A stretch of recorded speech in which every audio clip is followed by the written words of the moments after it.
Yeah, just said yesterday, another great win. Have an opportunity to sweep a team like Vanderbilt on the road. I think they've been done for a long time. I don't know if during Tim's time here, we found a way to do it. Just kept the game close. We kept thinking if we can just keep this thing close, we can get them late, and we did it. You know, Charles Davlin had a great day, 3 RBIs, and some production from the end of the order. It was really good again, and because we had a couple of our better hitters didn't hit a whole lot here this weekend, but we had some of the guys that have come through here and there, maybe don't have as high batting average or whatever, and they really chipped in this weekend and again today. Hey, Matt Jones, go for it. Yeah. Hey, Ben Bybee, can you just speak to the performance that he gave you at the end today? Yeah, Ben came in and just using 3-4 pitches and throwing most of them around the zone. Threw his fastball for a strike, changeup, lefties, a few breaking balls, a couple of cutters here and there, and really when we got the 4-run lead going into the bottom of the 8th, we just said, Ben, just pound the zone with your heater, let him hit it, and he spun a couple of breaking balls or a couple of changeup for the most part the last 2 innings. He just went at him with fastballs. Did a great job. Those 7, 8, 9 guys that you mentioned, I think they're calling themselves the Caboose Gang now, and they've given you 2 pretty good weekends in a row. What have you seen different from them? Well, probably just confidence more than anything. They're all good players. They're all good athletes too. When you think about, like today, Helfrich is 7, Souza 8, and then Thomas 9. All 3 of those guys can really run. They all can hit the ball out of the park. So it's a good combination. You as a pitcher, opposing pitcher, you can't just say, okay, I'm past the first 6 guys that are hitting 330, 340, 350, whatever they're hitting. And now I got these guys, they're a little bit under 300. They're not as good. And if you do, they'll get you. And, they got them today. And what do you think all of this, you mentioned some of your best hitters didn't have the weekends that maybe they would have liked to have had. Just maybe the depth of your lineup, has it improved over the last few weeks? The depth of my lineup? Yes. Yeah, no doubt. I just feel like that time of year, guys are starting to heat up, seeing a lot of pitches, seeing a lot of sliders and off-speed stuff, and you just get, you get a little more comfortable. You kind of see it and react, and I don't know. It's just a great job by the offense. I think they're all just motivating each other. Oh, let's go for it. Yeah, Dave, how would you assess Landon's start today? I thought he did a good job. I mean, he got behind in the count a couple of times and fought back. He kind of bent and didn't break, so to speak. Gave up a few hits, but not a lot. Give their catcher credit. He went down and hit a cutter, a cutter that was down and in, and he just got it. And sometimes you just have to tip your cap. The pitch wasn't elevated. He probably guessed a little bit and thought he was going to bring a cutter in, and he did. And he had to square it up, and he did. And we found ourselves down 3-2. Didn't panic. Got out of another jam, and the game went on a few innings without us doing anything. And then we tied it up, and then obviously took a 4-run lead. And we needed 6 outs. But I'd give him a good grade on today. I appreciate his effort, 5 innings, and he gave us an opportunity to have a chance to win the game in the last few innings. And outside of that midweek game, your pitching staff since the Ole Miss series has been really, really good. Just how would you assess the pitching staff as a whole? Yeah, the staff has been really good. Obviously, we throw a lot of strikes. We make you earn it. I think that our pitching staff is confident that the defense is going to play good defense behind them, not going to give up much, not going to kick balls around, maybe make a great play every now and then. And I think they also have in the back of their mind, we can score. And I think that takes a little bit of pressure off of them. And, whether it was start or middle guys or guys finishing games for the last few weeks, they've been really good. Last one for me. I wanted to get your take on there was a couple of base running issues for Vanderbilt today where they I think there was a runner interference where a guy ran into Souza, and then also I guess the guy got caught between second and third. Kind of what was your perspective on those, and how big are those plays in a game like this? Yeah, just the first one, the left-handed hitter brought a drag bump with him with a left-handed pitcher, got it by him. Souza was aware of the play, knew he could do it. It's on scattering report we talked about. He was crashing hard. If he doesn't run into the runner, he's going to have to field it to make a good throw. It's still going to be really close. But yeah, I mean, the other play, you got a ball that's hit.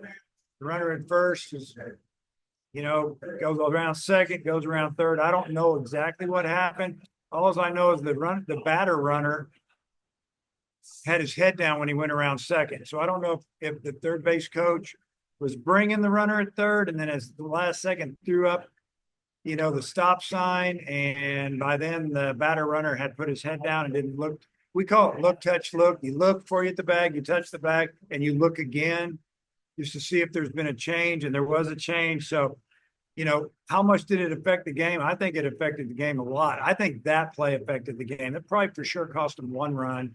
The play earlier in the game, it could have cost no runs, but it also could have cost a big inning because, now they're going to have a 9-hole and they're going to be back to the top, and you never know. I mean, all those things add up in a ball game, and that's why we always tell our guys everything matters. So you got to pay attention, and it wasn't us this time. Matt Aaron, go ahead. Yeah, hi Dave. In all your years in the SEC, I guess when you're able to win a close one like you did yesterday, how often does that lend itself to a series win or a sweep in this case on day 3? Yeah, I would say that you've probably got a really, really good chance of winning the next day, whatever that day is, a sweep or to try to win the series. Just because the way you won, come back and win, tie it, win in extra innings. It definitely is a downer if you're on the losing end of that. And for us, being able to sleep on that and have confidence and relax and play loose, I think it made a difference today. We took it real easy today in pregame. My thought was, let's not run the bases in batting practice. Let's not take in and out. Let's save it all for the game, and maybe we need it. And I don't know, but in the 8th inning, we just had something there. Guys were still strong and fighting, and we've done this a little bit with this team, and they respond a little bit when we change things up. And I liked what I saw today at the end of the game.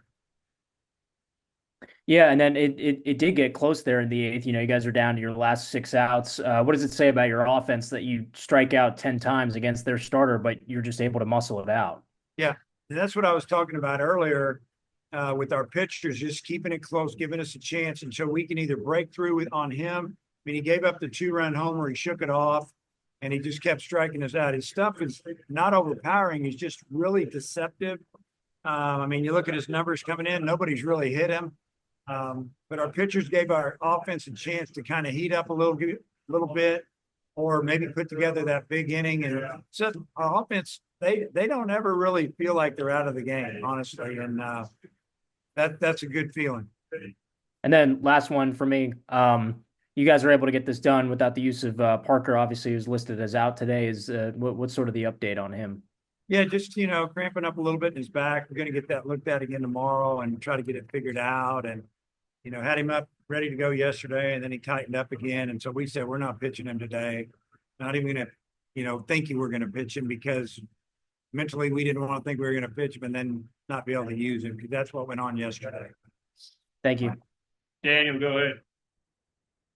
Yeah, Coach, just one from me. If I've done my counting correctly, I think it was his 100th straight start in college. Just talk about maybe the consistency that he's given you in the lineup and just even the threat, even though he went 0 for 5 today. Yeah, and I've said this 3 or 4 times this season already, and probably who knows how many times last year. Even when he's not hitting, he doesn't take his bat to the field with him mentally. He just keeps making plays, fielding, throwing, accurate. I mean, even like that play in the 9th inning, ball was at 107 miles an hour on the ground, right to the shortstop, and he fielded it. He took his time, threw a strike, and now we only need 2 outs. And so, mature player, great defender. Didn't have a great weekend with the bat, but some guys did, and if it wasn't him, we won the game against Ole Miss in Game 3. I mean, it's just baseball. It's the way it is. But love his defense, love his versatility, love the way he's gonna just comes and plays every day. And I do talk to him here and there about, hey, I'm gonna give you a day off, and he fights me. He doesn't want a day off, and so I'll keep an eye on that. And but yeah, he plays and he plays well. Jackson, go ahead. Hey Dave, you mentioned yesterday, you kind of brought it up. You hadn't personally gone on the road and swept Vanderbilt. In all your years of coaching, I'm sure a lot of things happen a bunch, but can you savor doing something for the first time like this weekend? Yeah, I mean, I'm not the only coach in the league that never swept them here. What did I hear? They hadn't been swept at home since '94. Is that wrong or right? I know I don't think Coach Corbin, since he's been here, he started the same year I did. I don't think he's ever been swept at home. And I just don't remember it, because I follow it pretty closely every year, and I think it would have stood out to me.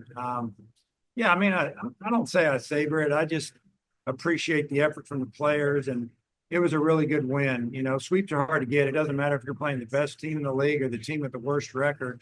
And you look at some of the teams that have bad records in our league, they're really talented and they're going through a rough time. So I don't get too high or low. I just enjoy it for a few hours, and then I'll move on to the next game, honestly. How big of a, boost is it with, Charles Davlin being able to be a prototypical leadoff guy, but also now have 9 home runs tied for second on the team?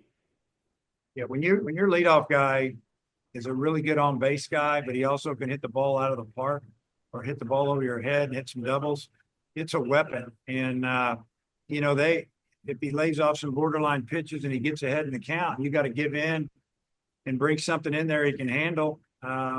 It's dangerous. And some of the best teams I've ever coached had leadoff guys that could pop it, and he's one of those guys.